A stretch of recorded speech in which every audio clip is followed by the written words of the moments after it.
Hey guys, welcome to day 2 of Brickworld vlogs. This is my cousin Dennis's giant Winter Contingency Star Wars build here that he's brought to Brickworld Chicago. It is an absolute monster. It almost takes up an entire 6-foot table, which is pretty incredible. There's so much to dive into. We're going to give you a full run through of the mock. If you guys were able to see this in person, hope you guys enjoyed it. If you did, leave a like and comment down below. He worked really hard on it. So without further ado, let's jump into the Winter Contingency. So guys, let's dive right into this battle scene. As you guys can tell, starting on this side, there's a bunch of Separatist vehicles here. There's 2 AATs, a Vulture droid, and a bunch of 501st here, throwing some thermal detonators down onto this AAT here. It's also a lot of battle droids kind of marching behind these AATs that are coming in right now. You guys can tell some of them are using this lever piece and other stuff like that to just give them more detail. I really like how Dennis was able to integrate this mountain and this kind of sniper post here with that door. Really unique design there. As you can tell, there's a bunch of trees kind of spread out throughout this entire front layout here, using only 2 pieces, which was really challenging, and I think it really came out really nice. And other minifigures you guys can see here on the Separatist side is a bunch of B1 battle droids and other kind of security droids, super battle droids and all that kind of stuff. Are kind of do a general overview here. We got Boyle Wax here, a bunch of other CAC figures like Cody, Rex, Fives, Echo, the gang right there. Those 4 guys are pretty awesome. And of course the custom battle droids there with their lever pieces as well look fantastic in that area. Definitely a lot of 212 and 501st, mixture of new and old ones. Definitely like using all of them in the Mocs. And as we move down here, you guys can see the fighter tank here that's kind of in the middle of this fight. Don't know if it's going to survive much longer, like the ATTE there, which we'll get to in a second. Pretty incredible details there. One of the things that probably drew your guys' eye to this mock was this kind of blue shield here. So what Dennis did was use, I think, 2-inch plexiglass? Quarter-inch plexiglass here that was blue to kind of give it that transparent shield look. I think that added such a layer to his mock, and then also having the light shine down on that really illuminated those shuttles and minifigures inside that mock, which gave it so much more color and detail, which drew a lot of people's eye towards it here at Brickworld, and of course on this video as well. So pretty incredible technique used on both sides. We'll get to that side of course in a second. So as we move more along this kind of exterior here, guys, there's a bunch of other 212 taking some nice shots here at the droids. Definitely a big battle scene here that the Separatists are probably in the lead of, just because they blew up this ATTE, but we'll see who wins it at the end. You guys can tell all the kind of fire details and the split ATTE. That was definitely probably extremely difficult to pull off. Pretty incredible design, yeah. And a lot of exposed pipes and wires here and guns and stuff like that really made this look incredible. Shattered glass here at the front as well, in case you guys missed that, with that clone pilot there, or mechanic kind of trapped in there, probably dead. Definitely a really cool design that drew a lot of people's eye. And of course, yeah, we'll get to the gunship and the interior very soon. There's also a bunch of other troopers here, guys, on the other side, and another one of these kind of sniper areas here. You can tell some more 501st, and I do believe Tup is right there taking some shots there. Another really similar design to the other one you saw there. Just the pure scale of this mock is pretty incredible. And the last section of this exterior we're going to get to is this back section right here. Definitely really cool. Used a large variety of clone troopers here as well. Some yellow 212 and orange 212, of course. And this interior here, you guys can see the blue light shining down there as those 212 troopers kind of run out. Kind of hard to get the camera into this angle, but that is all good. And then the exterior of the base here, really unique design. This is my personal favorite part of the build, this kind of technique here. Definitely a really advanced technique to get that shape that he wanted to use there.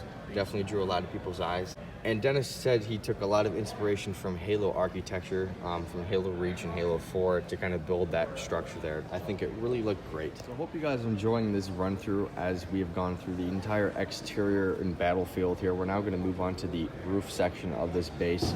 As you guys can tell, this is swamped with minifigures and sets as well, just like the bottom, which is pretty incredible to look at. It's quite a sight to see here at Brickworld Chicago. You guys can tell there are 3 of these Republic fighters right here.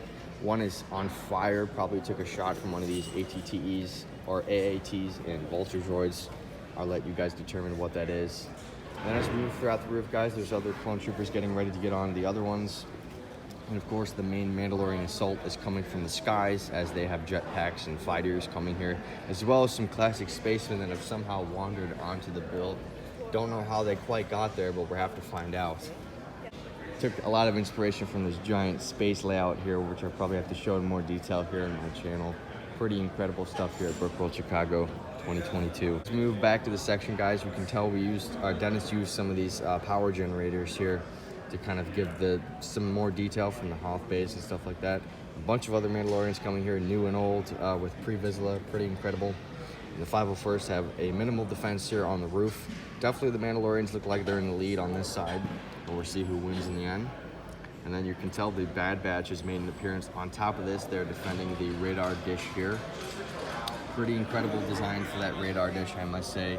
It does spin 360, which is pretty incredible. And then as we move our way down to the rest of this roof, guys, there's a bunch of other details here, including this top command center here. All of these kind of clone troopers right here. Of course, Donald Trump had to make an appearance on the Moc. Other classic spacemen and stuff like that. And then, of course, one of the pride and joys of Dennis's collection is his custom Moc of the Republic Frigate. I believe that's what it's called. I will be doing a separate review on this on my channel. It is a custom Moc that Dennis made. He did buy the original set and then just really changed it and made it look like an absolute beast. It is huge and it's really awesome. So I hope you guys are excited for that review here on my YouTube channel. Definitely really cool. And now we're going to get into the interior of the base and kind of take a look at detailed looks at everything. Alright guys, so now we're on the back side of the Moc that unfortunately most people Brickworld were not able to see, but that is why we're making this full run through of this Moc here on my YouTube channel. So we're going to take a look at this back section real quick, just because we weren't able to see everything. Tell there's some other clone troopers and stuff getting ready to go inside this command center here that we're coming off this Republic Frigate. Pretty awesome Moc that we talked about earlier that will be on the channel for a separate review. As we move down here, guys, you can tell there's a slanted roof here that reveals the command center and other details surrounding that, a bunch of these radar dishes and stuff like that.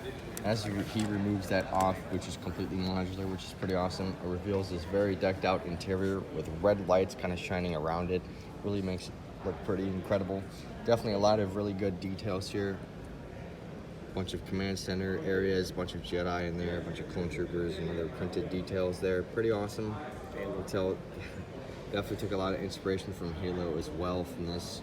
You can tell there's actually some Phase 1 clone troopers in there. Pretty awesome. You guys can see them right back there. So as Dennis puts that roof back on real quick, we'll get to the other section of the roof here, which of course is this radar dish from the other side around. Of course, like I said earlier, guys, it does spin 360. Definitely a really impressive design for that radar dish. Definitely drew a lot of people's eyes and attention. And of course, it is Lego, so it's not impenetrable to be broken. And then this side, guys, right here is a clone barrack. You guys can tell we use some tan plates and other stuff to kind of use that as beds. I think it looked really great. Definitely some Phase 1 troopers there, as a lot of the Phase 2 is being used on the battlefield. The sheer amount of clone troopers on this Moc is pretty incredible. In this last battle scene, you guys probably couldn't see that well earlier, was the Bad Batch Wrecker and Tech fighting off some Mandalorians there. And then of course the actual kind of barrack area of the clones. A bunch of armor, and you can tell there's some droids there. Other really cool details that kind of spin this around so you guys can see the gun racks and the armor racks there. Pretty incredible design there. I'm going to show you one last scene on the top of the roof that you probably didn't see before. Hunter and Crosshair taking shots there. Now we're going to jump into the actual bottom interior. Alright guys, so now jumping into the portion that you guys are probably the most excited for, the interior of this massive Lego Star Wars clone base. You guys can tell this is 5 green base plates and 1 giant gray base plate long. This thing is a monster. Definitely this plexiglass here really looks fantastic from the interior as well, as you can see right into the battlefield from all angles. One of the things that really stands out to a lot of people is this pillar design here. A really fantastic design using sideways plates there and snot bricks to kind of build up that really strong design and give it that really nice look there. And as we move into the hangar, you guys can tell there are 2 Republic attack shuttles from the OG Clone Wars lineup, which is pretty dang awesome. Definitely you guys can tell the lights really make this look fantastic. Other swamp speeders and other hangar details kind of throughout this entire area here. And then there's also a bunch of clone troopers in here, of course, kind of getting ready to go on the battlefield on these other sides of the shuttles as well. The roof, of course, is all those plates supporting these giant vehicles and other sets on the top of there. And the next portion of this has the Bad Batch shuttle with George Lucas filming a scene with it. That's a little Easter egg there that I thought was pretty funny. Definitely really cool that he managed to get that into this mock. Definitely looks fantastic. There's also this upper railing piece up here that kind of overlooks the battlefield and the hangar there. Really awesome design there. You guys can tell the lights are right above that. And as we move throughout this, guys, you guys can tell the turbo tank is being worked on here. It's not quite in the battlefield yet. Other kind of Easter eggs thrown throughout this, like R2-D2 and C-3PO just being lost in the mock here, which is pretty funny. A bunch of other clone troopers getting ready to march straight out into the battlefield. I really like the color differential there. And then the last section of this back area is, of course, the main part of the turbo tank that is being worked on here. This is definitely a really cool part of the hangar with the red lights. Of course, they're all interchangeable, but I think this looks pretty cool because this side is kind of directly under the attack of the Mandalorians above there. Definitely a lot of really cool details working on the turbo tank there, which is pretty incredible. Definitely a little bit customized from the original one, which makes it look even better on this mock. Alright guys, the last section of this is the other side of the turbo tank, which looks pretty incredible. This is the light switch that Dennis was able to use for this entire thing, so it's all running on one system, which is pretty awesome. Definitely a lot of vehicles in this mock, as you guys can tell. Definitely loves the Clone Wars vehicles here and took a lot of inspiration from Halo bases and designs as well in this mock. And of course, guys, the last section, which you probably briefly saw earlier in this video, was the gunship hangar. This is Dennis's pride and joy Lego set here, the 2013 Republic gunship there. Definitely a lot of Republic troopers there, 501st, some CACs, other shinies, and 212th here. Getting off that gunship, getting ready to get right on. You can tell an ARC trooper there is commanding this entire legion of 501st troopers to get ready. There's also a lot of speeders and other hangar details spread out throughout this hangar, with red lights, clearly because this gunship is getting ready to go. So another ARC trooper there is also prepping these shinies and other 501st and CACs to kind of get onto that battlefield and get in the gunship and take off. So guys, I hope you guys enjoyed this mock overview here. And I must say this thing is an absolute beast at Brickworld. It's definitely probably either the largest Star Wars build here or the second largest Star Wars build. Empire Lug has quite a significant amount of them as well over there. So I hope you guys enjoyed this giant mock series. If you guys did, leave a like and comment down below what your favorite section of this was. Dennis worked really hard on this mock. I'm so glad he was able to go to Brickworld Chicago with me this year and bring this giant mock. Not looking forward to taking it apart and getting it packed up, but that's just part of it. So I hope you guys enjoyed it. Subscribe if you're new here, and I will see you guys on the next one.